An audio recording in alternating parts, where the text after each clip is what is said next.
জাহান্নামের অতল গহ্বরে আগুনের ছোঁয়া লাগে এক ধরনের গাছ হয়, কাঁটাযুক্ত দুর্গন্ধযুক্ত একটা গাছ, এটার নাম জাক্কুম। জেনে রাখবেন। কি নাম?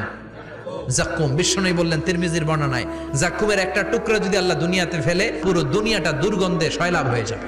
পুরো দুনিয়ার মানুষগুলো জাক্কুমের গন্ধে ওই জায়গায় শেষ, পুরো দুনিয়াটা নষ্ট হয়ে যাবে। ওই কাঁটাযুক্ত জাক্কুম তাদেরকে দেয়া হবে, ক্ষুধার চোটে জাক্কুমই খাইতে শুরু করবে। আহা, খেতেও পারবে না, গিলতেও পারবে না, এবার কয় পানি দাও। জাহান্নামীদের জন্য 4 ধরনের ঝর্ণা আছে। একটার নাম হলো হামিম, মানে ফুটন্ত গরম পানির ঝর্ণা। 2 নম্বরে হলো গসাক, মানে বমি। 3 নম্বরে হলো গিসলিন, দুর্গন্ধযুক্ত রক্ত আর পুজ। 4 নম্বরে হচ্ছে মোহল, পোড়া তেল। খা, দাউ দাউ করে এগুলো থেকে আগুন জ্বলবে, তৃষ্ণার চোটে এগুলোই খেতে চাইবে।